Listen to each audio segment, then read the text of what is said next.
Welcome to this week's Ronin seminar. We got Jeff Rose, who is going to be talking to us about early human dispersals and the original exodus for Egypt, and something that I am promised will have lots of stone tools as well as other things. Take it away, Jeff. That was a thinly veiled threat. Lots of stone tools. Yeah, my talk today is, I changed the name at the last minute because my mother just emailed me to wish me a happy Passover. And I realized that tonight is the first night of Passover. So I thought, given that I'm talking about populations moving out of Northeast Africa anyway, I would try to make it a slightly more topical discussion about parting the Red Sea and the early human dispersals and the original exodus from Egypt. I should put a question mark there because we really don't know which direction they were going. Like the Passover myth, it's about freedom from, the real heart of that story is about freedom from slavery, freedom from bondage. And so the subtext of my talk today is about freedom from bondage of pre-existing paradigms. And what the work we've done in Southern Arabia and the work that's been done in the last year has really turned upside down what we thought about this period of the nascence of our species, this transitional period between, say, 300 and 100,000 years ago. I've been running a project in Southern Arabia for the last almost 20 years. I started in Yemen in 2000, and things got a little bit hairy there, so moved over to Oman in 2001, and I'll just show you on the map. So I was working here in the eastern part of Yemen in a province called Mahra. And then in 2002 over here, switched to Dhofar, which is the southern region of Oman. And what we've learned has challenged, in a lot of cases, overturned the traditional models, the traditional ideas about human dispersals, the timings of human dispersals. And what I would argue is in the last year, I think we even have to question the area, the locus of where we as a species come from. Where did these anatomically modern human characteristics that define us, where did they first emerge? So a year ago, if this question had been asked, we'd be looking here at Omo Kibish Formation in Ethiopia, where you had the earliest unarguable, uncontestable anatomically modern human dated to about 190,000 years ago. And so most of the models that were generated, these out-of-Africa dispersal models, are based on the concept that humans are sub-Saharan African. Anatomically modern humans are a sub-Saharan African species from somewhere in the Rift Valley. A year ago, that was entirely turned upside down with this discovery here in Morocco, Jebel Irhoud. We've known of the Jebel Irhoud fossils for 40 years, 30 or 40 years. However, their position in the scheme of things in the modern human family tree, and the dating was always a bit up in the air until last year when new individuals, where we had the complete jawbone, and we were able to get a solid date between 350 and 300,000 years ago. These are, without doubt, anatomically modern humans, 100,000 years older than the Omo Kibish Formation fossils. And then you have Floresbad here in South Africa, who is a transitional, who is, we would give them different names, sort of developed Homo heidelbergensis, archaic Homo sapiens. Either way, they still have, this guy down here still has transitional features. Some even call him Homo sapiens idaltu or Homo sapiens helmii, which is this theoretical transitional specimen between Heidelberg and Homo sapiens.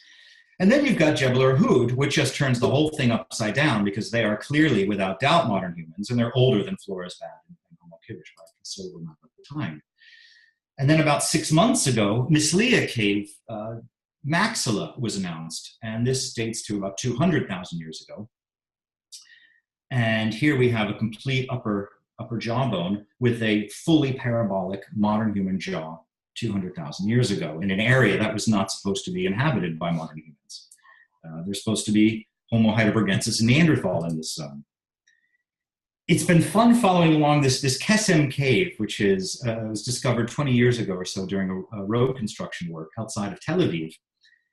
And in 2011, they announced they had found teeth that dated solidly between 400 and 250,000 years ago, sealed beneath a cave flowstone. So they could not physically be younger than about 250,000 years old.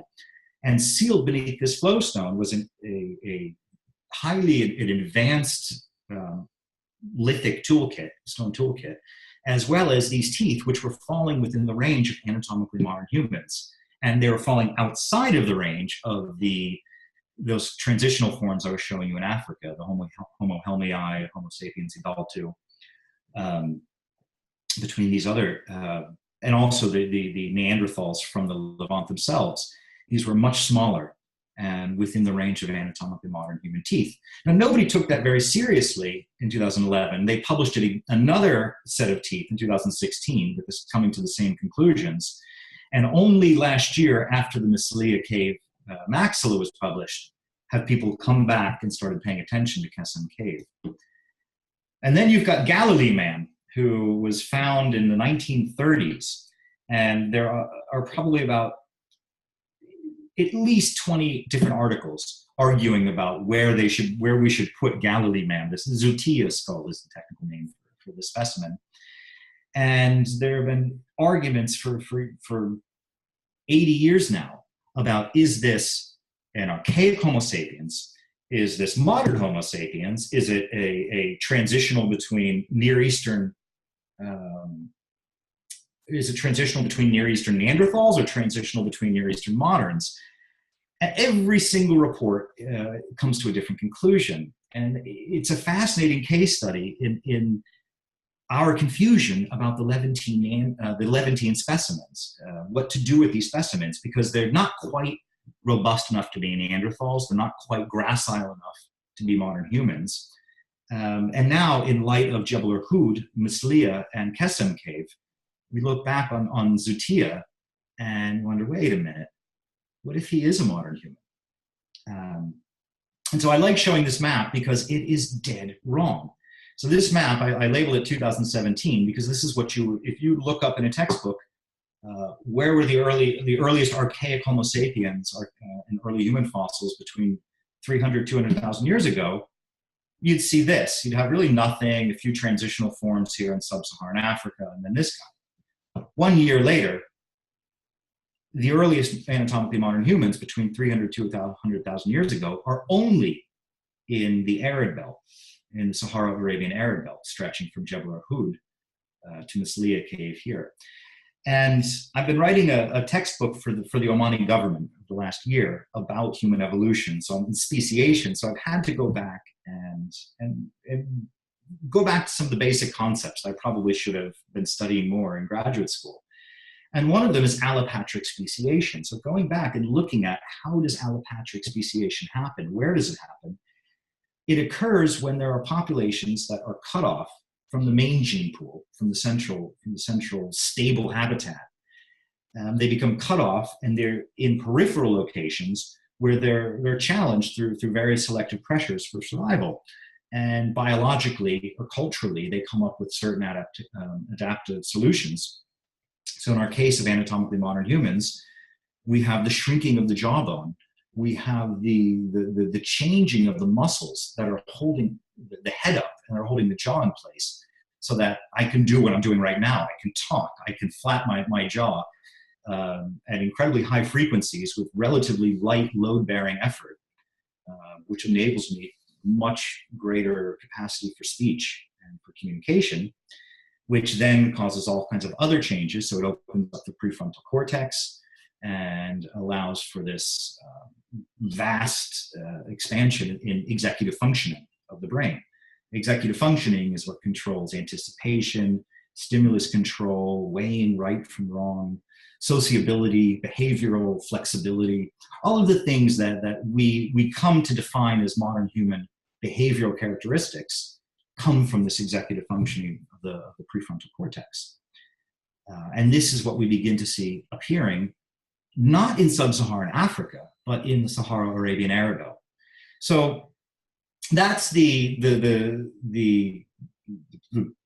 prologue to my talk, and is looking at the emergence of our species in a different light from the perspective of the Sahara-Arabian arid belt, and asking the question, ultimately, what's the role of that little part of Oman down there? So this is a good slide to stop and catch a breath for a minute, because, pun intended, it's the breathing earth. Because I think a lot of the research, everything that I'm going to be presenting from here on out, is based on this concept that the earth is passing through cycles, these 100,000 year, 40,000 year solar cycles based on the precession of the equinox, based on the elliptical and the eccentric orbits of cycle of the earth around the sun. And we commonly get hung up on or get excited about the glaciers, because those are the most, those have left the biggest imprint on the landscape. But equally, if not more consequential than these glacial cycles, that these glaciers are periodically pushing down and covering all of Northern Europe and the northern half of North America under sheets of ice, it's wreaking havoc with the tropical and the subtropical weather systems at the same time. So I like to start with this to show you the breathing of the earth and the breathing of these glaciers, and then we move on to the last 400,000 years, and simply looking at this red line, which is the clearest. It's just showing temperature in degrees Celsius, and it gets a bit depressing when you think about where we are today. So let's not think about that, but it's somewhere up here. But looking at temperatures over the last 400,000 years, you can see these glacial, interglacial cycles. So every time we see a spike in the temperature, this is an interglacial. So here we have peaks here, here. We call these isotope stages. So here is what's called marine isotope stage 9. This is isotope stage 7. This is isotope stage 5. And then here we've got these cooling glacial maxima, or glacial periods down here. So the glacials get even numbers, and interglacials get odd numbers. So if it's an odd number, it's a wet period, and if it's an even number, it's a very dry period. So here we have, for instance, isotope stage 6. Here's stage 4 down here. And then stage 2 is all the way down here. This is what's called also the last glacial maximum. So I'm going to be using a lot of these terms: glacial maxima, interglacials, something called the Holocene climatic optimum, which is up here, which is when Arabia was covered in lakes and rivers as recently as 8,000 years ago. So this gives you a pretty good sense of how much bouncing up and down the Earth's climate has done over the last 500 million years. What that looks like in the Arabian Peninsula is we go from 1 to 100 millimeters of annual rainfall to up to 300 to 600 millimeters of annual rainfall. So when the East African savanna spills over into the Arabian Peninsula, this goes for all the plants, the animals. And my feeling always was one of the reasons I got involved in Arabia in the first place was that if the plants are going and the animals are expanding out of East Africa, then it's germane to think that human populations or early hominid populations would be moving across as well. So this is showing you just simply the last interglacial, which was the wettest phase that Arabia has undergone in the last 2 million years. And this occurred between 132 and 115,000 years ago. Now, as the Arabia is going from wet to dry in concert with these glacial periods, so as the glaciers are coming down, they're interrupting the rainfall that occurs over the Arabian Peninsula. They're pushing the rain out of the way, essentially. And then as the glaciers retreat, they're bringing the rainfall back. Now, at the same time, all of that rain that is getting frozen during the glacial periods ends up as part of the ice sheets over North America. So the sea level is bouncing up and down and up and down.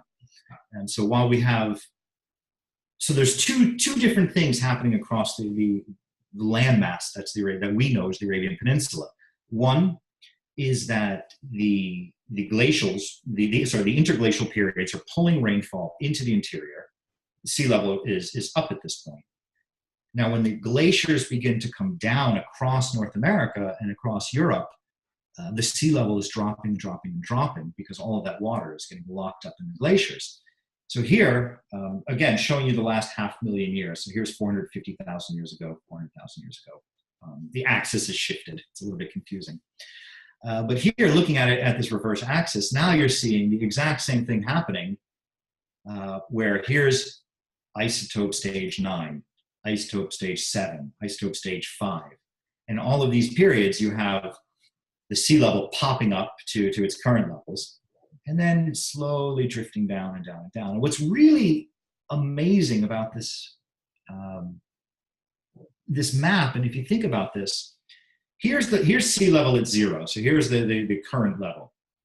There aren't many periods in the history of our species and our immediate predecessors where the sea level was this high. The world as it looks now hasn't looked like this for much of our prehistory. In fact, if we, let's say taking 300,000 years ago as the starting point, for most of it, we are at least 40 meters lower than we are today. And if the world is 40 meters lower than it is today, all of these areas that are yellow become exposed. And when it's 80 meters lower than it is today, all of these areas that are red, and as you get to 120 meters, the darkest of the red areas are exposed. And this has enormous implications for both the Arabian Peninsula and the entire world, but in particular for the Arabian Peninsula. The Red Sea is hardly there. So down here at the southern edge of the Red Sea, you have this entirely exposed basin. Over here in the Persian Gulf, it doesn't exist. It's just essentially a series of open saltwater marshes, and you have fresh water coming in from all different directions. So we'll come back to these areas, but when we think about Arabia in prehistory, it's essential not only to think of rainfall and these cycles of rainfall coming in and out, but it's important to think of the sea levels coming up and down as well. And I think this whole business of green Arabia, of Arabia having once been this lush open savanna, is really what drew me personally to doing my research there. And when I was a kid, I remember reading through the old explorers as they were crossing the Rub' al Khali. You get these travel accounts. The one here I've listed is from Sinjin Philby, who was the first to cross the Rub' al Khali.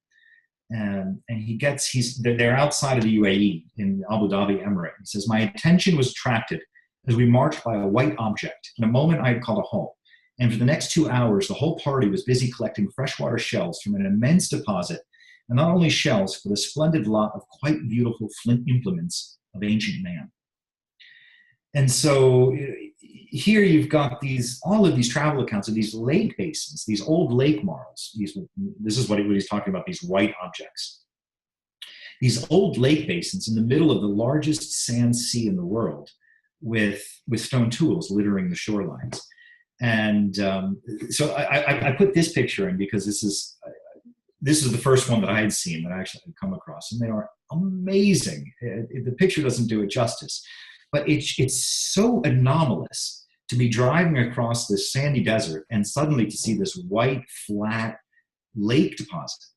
It's breathtaking, geologically incredible thing to take in.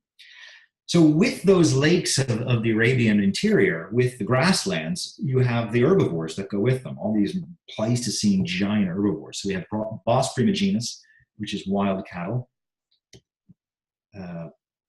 Pilerovis antiquus, which is an extinct giant African bison, and my favorite is Paleoxodon, giant straight-tusked elephant. All of these, we find the faunal remains of all around, scattered around these lake basins throughout the Arabian interior, from the Middle Pleistocene onward. And in fact, in the northern mountains of Oman, we even have rock art. This is Middle Holocene rock art, so that puts us around 6,000-7,000 years ago. And we have rock art depicting what appear to be, you can tell by the position of the horns in the forward-pointing horns and wide forward-pointing horns. Those are indicative of wild cattle. So there appears to be even rock art of wild cattle up until about 7,000 or 8,000 years ago. What this tells us about Dhofar, South Arabia in general, but in particular Dhofar, the area where I work, is that it's a refugium for plants, for animals throughout history. And the reason for that is very simple, and it all goes back to the Indian Ocean monsoon. So we have this is the one weather system that really affects, say, 90% of the precipitation that falls across the Arabian Peninsula comes from the Indian Ocean monsoon. And it has throughout all of human prehistory for the last million years. So here we have the monsoon in the winter months this is called, this band right here, the monsoon belt, or the intertropical convergence zone, the ITCZ. We have it all the way down, clipping Madagascar in the winter. And it's the interface between two pressure fronts. And in the winter, it's between the high pressure of coming across the Himalayan plateau and the high pressure of this heated system in the Indian Ocean. In the summer months, you get this low pressure coming off of the Mediterranean, which meets the high pressure of the heated moisture off the Indian Ocean. And the belt shifts to the north and it clips just the southern part of the Arabian Peninsula, forming a unique microclimate all across the southern highlands. In prehistory, when you had an interglacial period, this ITCZ would have crossed all the way up as far north as the Nafud Desert in central Saudi Arabia. So everything south of that is receiving this abundant rainfalls from the Indian Ocean monsoon. When you look at the mountains, that really drives the point home. So what I'm showing you here is an exaggerated relief, topographic map of topographic relief, where you can see that the south of Arabia is a highland plateau. There's a steep escarpment here. It goes up about 1,000 meters. And you can see even here all of these ancient drainage systems that were once activated every time this monsoon picked up in intensity and fill up these old, in Arabia they're called wadis, these old drainage systems. Today, the monsoon stops just here at the mountains. So you can see, I was lucky enough, we were flying down to Dhofar into this region, and I just managed to get a picture as we were crossing the orographic barrier. So you can see everything south of this road during the summer months is getting that monsoon rainfall, and everything north, you can begin to see all these headwaters of all these canyon lands. These are all dry canyons that are no longer really get much of this vegetation. On the ground, it's much more dramatic. So here I am driving. This is, I believe, beginning of September. The monsoon lasts from June 21st until about the first or second week in September. And it's amazing because you're driving on this plateau and it's about 35, 40 degrees heat, which is what, about 110, 115, something like that. And you can just see, you can make out at the distance this wall of moisture, this wall of fog. 10 minutes later, you cross onto the other side and you're in the land that time forgot. This vegetation is entirely different. The fauna is entirely different. So you're driving across for 10 hours across a plateau with nothing but camels. And as soon as you clear the rainfall divide, you're in a land of perennial rivers, of the grasslands themselves. It's Thamata quadrivalvis, which is a relict of the East African grasslands. The cows, we'll talk about the cows later when we get into the milk, but the cows themselves are also unique. This is the land of frankincense. This is one of the only places in the world where frankincense grows, and that's because it's fed by this. This is a cloud forest. So most of the moisture doesn't come directly from precipitation, but rather the leaves are picking up moisture from this heavy fog that sets in for 3-4 months out of the year, and it flourishes in this particular climate. So, the language themselves, this I think was one of the key pieces of the puzzle that originally drew me to working in southern Oman, in Dhofar and eastern Yemen, was the fact that the people down there still are native speakers of a pre-Arabic language it's called modern South Arabian. So here is the Semitic family tree, as it were. And Hebrew is here, which is a branch of Northwestern Semitic. Arabic is over here, which, as you can see, branches. So here, Hebrew comes off of Central Semitic and Arabic off of Central Semitic. I couldn't give you dates for these, but I would say sometime in the first millennium, second millennium BC, that's happening. So this split between modern South Arabian languages is at least Bronze Age, if not earlier. So at least 5,000 years old, if not earlier. And we've got 5 different dialects that are still spoken: Mahri, Bodahari, Harsusi, Hubyot, and Shahri.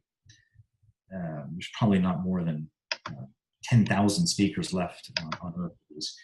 And then over here in Yemen, they're all extinct. So they're now all dead ancient languages, but you had the Hadramitic, Qahtanian, Manayan, and Sabaean. So Sabaean is the Queen of Sheba, that's the Shabian kingdom, the Scythian kingdom. So she would have been speaking this branch of Semitic before it was died out. They had a written alphabet. Down here, it's undocumented. So we do find caves with inscriptions every now and again, but nobody's ever actually studied the ancient language. So we don't quite know the correspondence between some of these inscriptions and these ancient languages. Point being that when I see a map like this, and when you put all of the clues that the plants of Dhofar many of them are endemic species. The animals, we have evidence that there are Pleistocene megafauna up until the Middle Holocene that survived on these grasslands. And looking at these languages themselves, we have evidence that the people are speaking native indigenous languages that are different than everybody else on the peninsula. So something is going on here. And now I'm going to switch gears and jerk us over into genetics, because this was the other piece of the puzzle that really brought me into Southern Arabia and I think generated a lot of interest in this place. Now, I started working there. I started getting interested there in the late 90s. In the late 90s, we still hadn't cracked the whole genome yet, and there was still a lot of question about where do we come from as a species. And then 1990, there was in the questions about the route, the migration out of Africa, the timing of the migration out of Africa. And turns out this was all wrong for the right reasons, right for the wrong reasons. But this study was published, and this original study was published in 1999, which linked haplogroup M, and it found an M1, which is a mitochondrial, in other words, passed on through the female line. A mitochondrial haplogroup was found in Ethiopia that had previously only been known in Asia. And it wasn't only that they had found an Asian variant in Ethiopia, but it was the basal variant that they were mapping in Ethiopia. So people suddenly got very excited because they were doing everything in their power to accommodate the data to be able to explain how could modern humans have gotten to Australia 50,000 years ago if we all come from one ancestral species and they all came out of Africa 60,000 years ago? How could this have all happened so quickly? And you end up with lots of different theories about coastal migration and beachcombing and people who had adapted to a brand new environmental niche, exploiting this niche and suddenly zooming on out of Africa. So this was the birth of the coasting out of Africa hypothesis. And it was really the idea that L3 is the marker of the last common ancestor to have come out of Africa. And after this group of L3 bearing hominids modern humans left Africa, they split into 3 lineages, M, N, and R. M goes on to populate all of Asia. N is primarily South Asian and a Western European. haplogroup. And then N is Western Asian and European. And R is most of us are of R descent. And R is Middle Eastern, South Asian, and really only expands out about 35,000 years ago. So this was the concept as I started my field work. This was our understanding. And there were all these maps suddenly generated by these geneticists showing this southern route out of Africa, coasting out of Africa here. I promised you I was going to part the Red Sea. So here we are parting the Red Sea, moving across from East Africa into Southern Arabia, and then splitting off into all the different directions. So it was an incredibly exciting time to be doing research in Southern Arabia because we knew nothing. And this is a map that was published in 2004, and at that time we knew nothing of the archaeology of Yemen or Oman. Almost nothing. There had been surface surveys. There had been a little bit done in the 70s throughout Saudi, but in terms of dated sites and detailed technological studies, none of this had been done. So it was just ripe for exploration. And my thinking had always been, and this picture was taken during a vacation, actually. I was in the Sinai Peninsula, so on the northern side of the Red Sea. I was standing in Sinai, looking across the Red Sea and thinking, you can see the mountains of Saudi.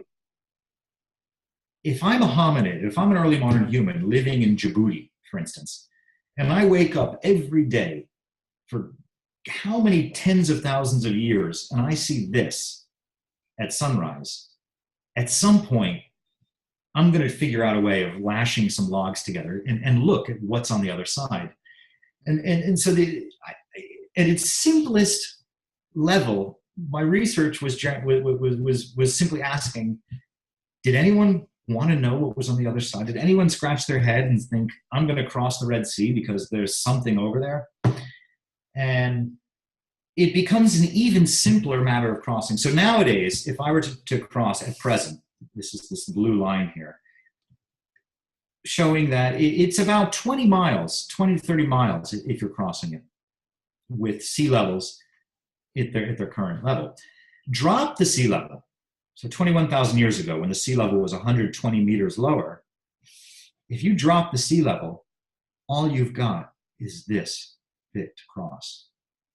Almost nothing. So the Red Sea, because of the way it's the Red Sea trough, if you were to look at the bathymetry, it's just been ripped apart. So the Red Sea is really shallow, shallow, shallow up until the center, where it dips down extremely deep. Here, as you can see, the dip is the Hanish Sill.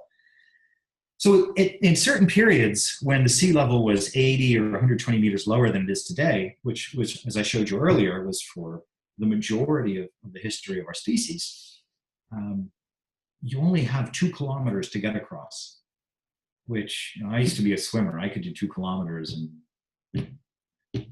maybe 20, 30 minutes. No, it's fine. Yeah, but probably about half an hour.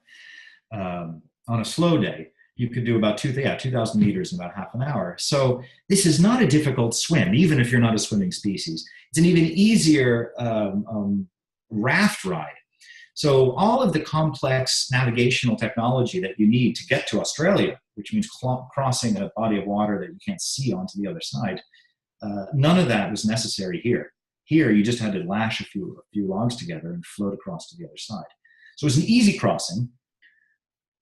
Let's see, taking us to Dhofar itself. Now I've spent probably most of the first 40 minutes of my talk here, giving you orientations. Now I'm going to move really quickly through the rest.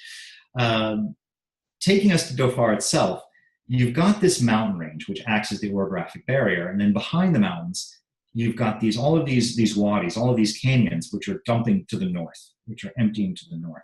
These are the areas that we find the most archaeology. This is the area that was occupied so densely. And I'll cut to the chase. Between this wadi here, Wadi Gadoon, and Wadi Tanfarut, which is here on the Yemeni border, there is more archaeological variability between here and here than anywhere else in the entire Arabian Peninsula.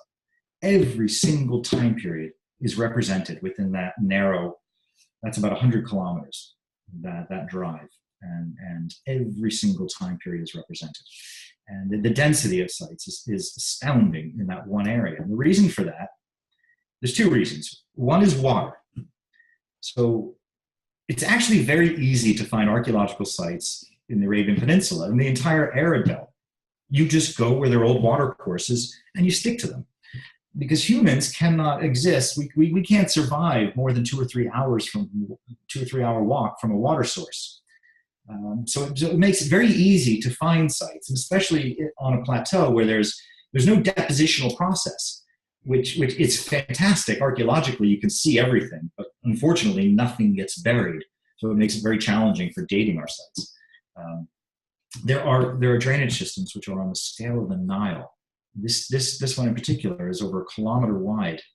And even nowadays, it still fills up occasionally with rainfall. And we know that during peak interglacial periods, this was all underwater, the entire thing. We find overbank deposits out in these sidewalls. You can even see some of these erosional terraces from the sides here, from earlier periods as this wadi was down cutting. The second reason there was so much life and so much prehistory on the plateau is this stuff. These are chert nodules. Now, as this is my specialty, stone tool technology, and this is what I've been really trying to stay away from for most of this talk, because there's no quicker way to bore everybody. So suffice to say, take my word for it, this is, as the quality of raw material goes, this is about as good as it gets. This stuff, it has no inclusions, no fossil inclusions, there's no tectonic activity which has cracked the chert. It's coming out of the ground fresh. So as these wadis are down cutting, as these canyons and waterways are cutting down over the years, they're exposing fresh chert outcrops continually. So it was perfect. You had everything you needed to survive for early human hunters living and adapted to a savanna. This was everything they needed. You had water, chert, giant herbivores to hunt. And often this is what most of our sites look like. Is this is a chipping floor. So pretty much everything you're looking at is worked and has been worked by early humans. And you can see just the modern day wadi just down here below. This site in particular is late Paleolithic, so it's only about 12,000 years old. But you can't stop the car on the plateau and walk 10 minutes without finding a site like this. The density is astonishing. Hold on, there's some chats.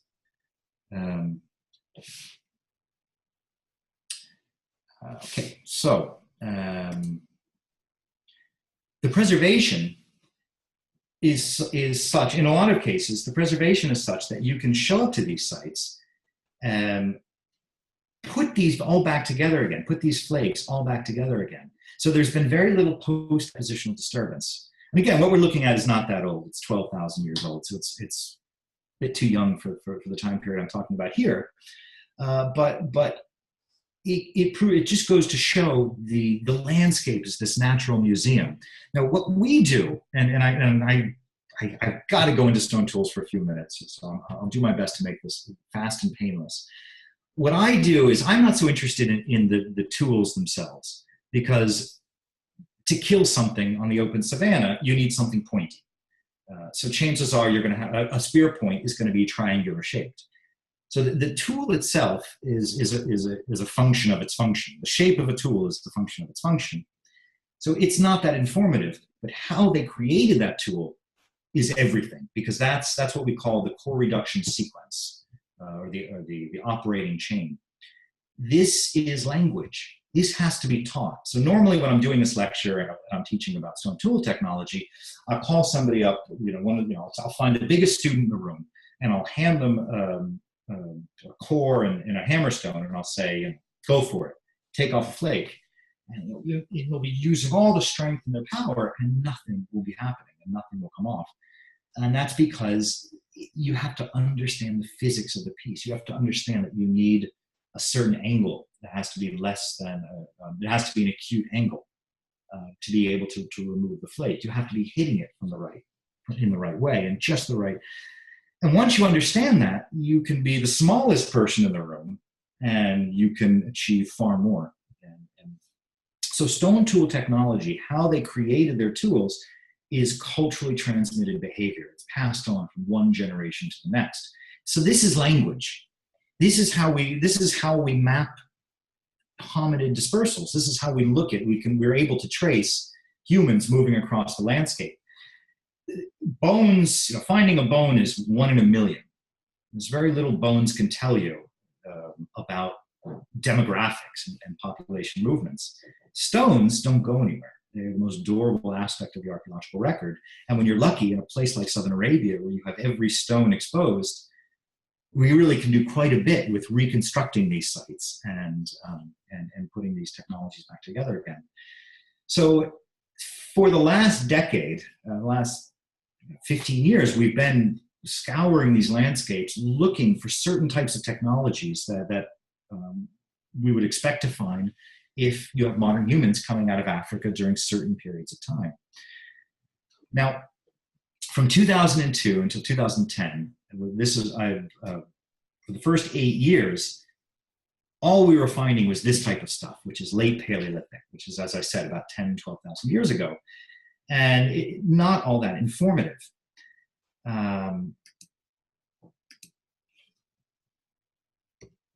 We weren't finding what we were looking for. It had been, at this point, I had gotten a huge grant. This is the end of the 2010 field season. I had gotten quite a sizable fieldwork grant. And about a week to go, we were going to go home empty-handed with nothing more than these same old sites. And we found this really boring-looking, nondescript-looking little terrace here with this gully running through it. And we picked up 5 or 6 cores, and it was only 2 of us. Everyone else I had sent back down to the camp, and we were pretty much wrapping it up for the season. So we picked up 5 or 6 of these cores. We brought them back that night, and we're looking at them. We clean everything up, and we're looking at these things. And it was a specific kind of technology we'd only seen up until this point in the Nile Valley.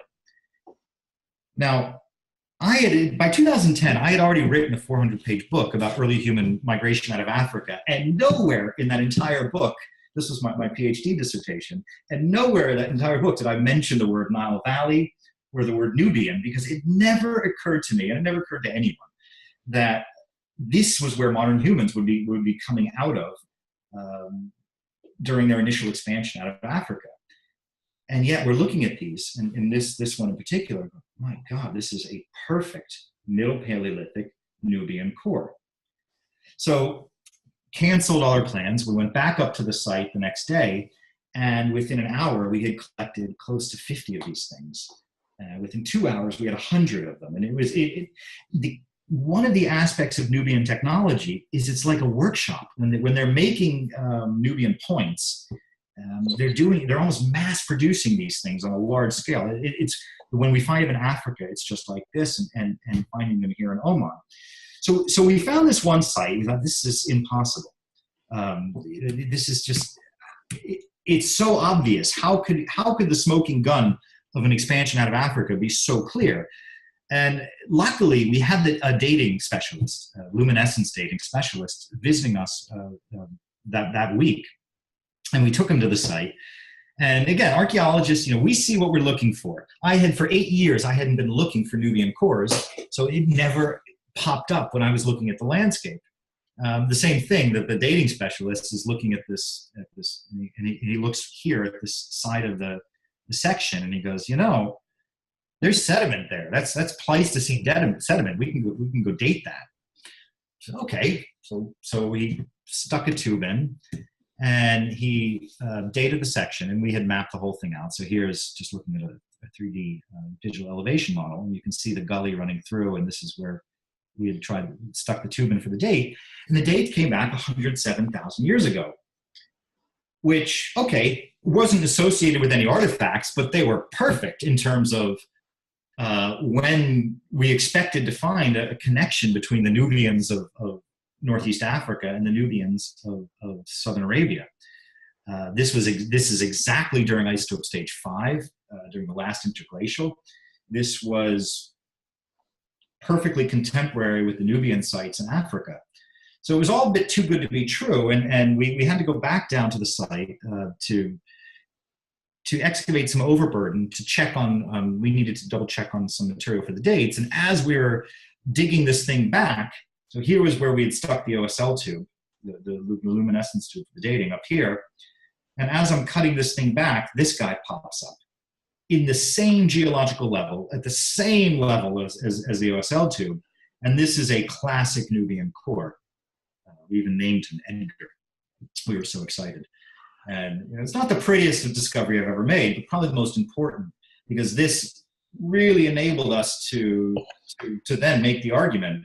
There's a connection from one side of the Red Sea to the other side 110,000 years ago. And then we started finding them everywhere. So once we knew what we were looking for, and it's kind of a sad state to admit this as an archaeologist, but once we knew what we were looking for, we couldn't not find these sites. And this is that area between Wadi Gadoon here and over here, Wadi Tanfurut on the Yemeni border. You find more archaeological visibility in this zone, more archaeological variability in this zone. So I think by the end of 2013, we had mapped over 250 of these sites, Nubian sites. Now, when you step back a minute and look at the big picture here, and that is, where are these sites? I love this map, so you're going to have to bear with me because you just have to take my word for it that this is the Nile Valley over here on the west. And over here we have one Nubian core that was found over in the Thar Desert of Rajasthan. They've been found as far afield as a site called Karabom in the Altai Mountains, and even east of a cave, which I think you guys were talking about last week, in the middle Paleolithic levels, which precede the famous Denisovan archaeological levels with the finger bones. In the underlying levels, you find a Nubian technology. And I've got a graduate student who's working in central Saudi, and he's finding it here in the north and here in central Saudi. And in the Levant, so it's not just us, it's other people as well. Once we published it, and once we sort of stuck this as the fingerprint for one of the early human expansions, then we started finding them. A team who had been working in Yemen reported that, oh, okay, actually ours are Nubian as well. Teams working in Jordan and Israel started finding them in the southern Negev. So again, it's one of these salient items that up until 2010, 2011, was something that was only found in the Nile Valley, so we really only expected it here. And then once we changed our thinking, it started popping up everywhere else. So the verdict's still out how far afield these dots are going to pop up. The other dots, these brown dots, these are what are called Taboon B type or late Levantine Mousterian technology. So this is it's really tricky to link technology with fossils and with a certain species making them. But in this case, we only tend to find late Levantine Mousterian assemblages with Neanderthals that had repopulated the Levant in isotope stage 4, so around 70,000, 60,000 years ago. So while we have no idea who's making these late Levantine Mousterian sites down here, there's a possibility that all kinds of populations are moving around. So not only modern humans coming here into southern Arabia, but Neanderthal populations moving south into the Arabian Peninsula from the Levant. And then there are these green dots, which are an entirely different stone tool technology that don't appear to be linked to anything. And I would suggest are some sort of local indigenous technology. Looks like I blew my hour completely out of the water here. So I think I'm about to wrap up, and then I'll figure out a way to bring in the last little bits. So this Nubian technology is all about the creation of spear points. And this goes back to the ungulates and the large herbivores that I was showing you on the savanna.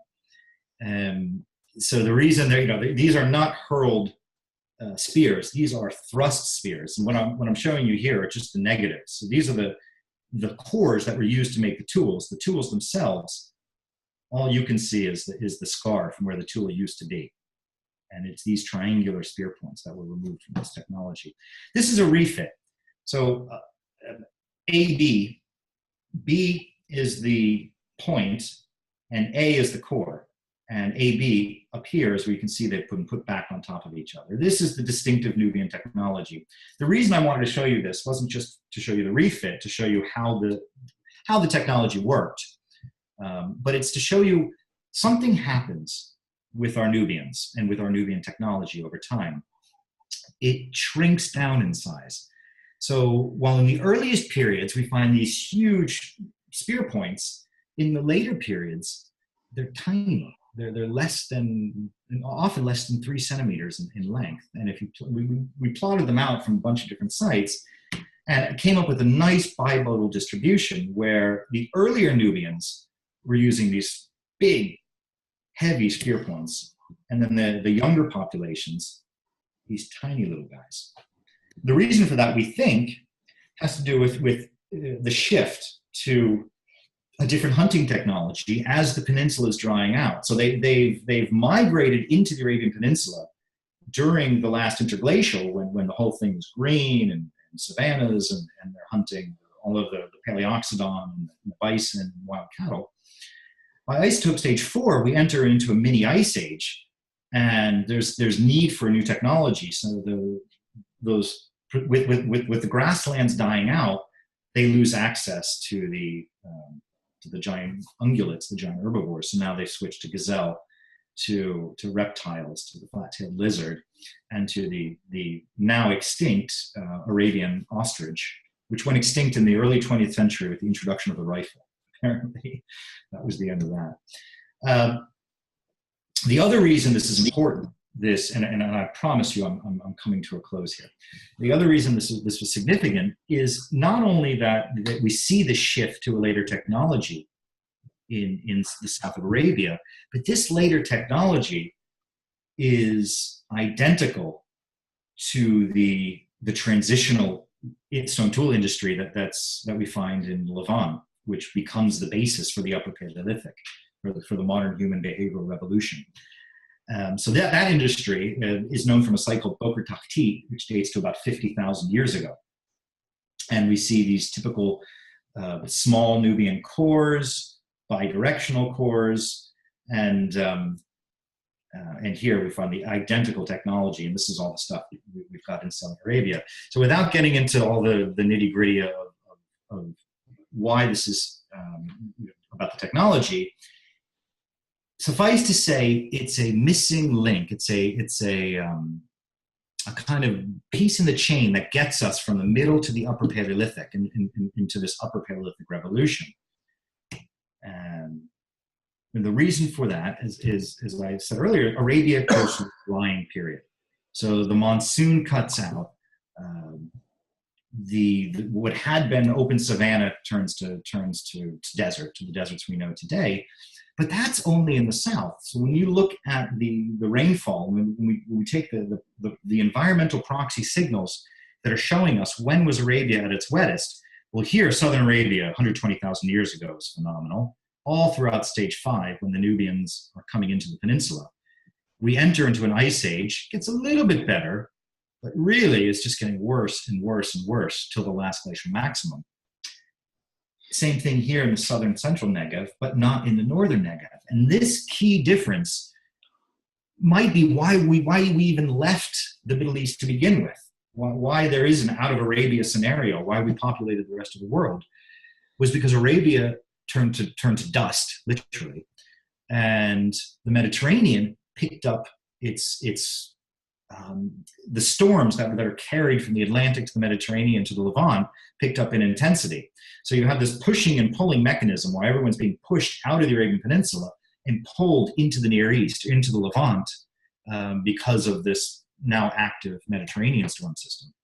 So in sum, the way I envision this whole thing with some really crummy graphics is an expansion into the Arabian Peninsula during the wet phase, and then a contraction into the different refugia as these drying phases occur. And this is why we're seeing the technology from down here is identical to the technology up here. It's the same people, And I mentioned allopatric speciation earlier in a biological context. And now I would suggest it's the same thing, but in a cultural context. You have this process of allopatric speciation happening.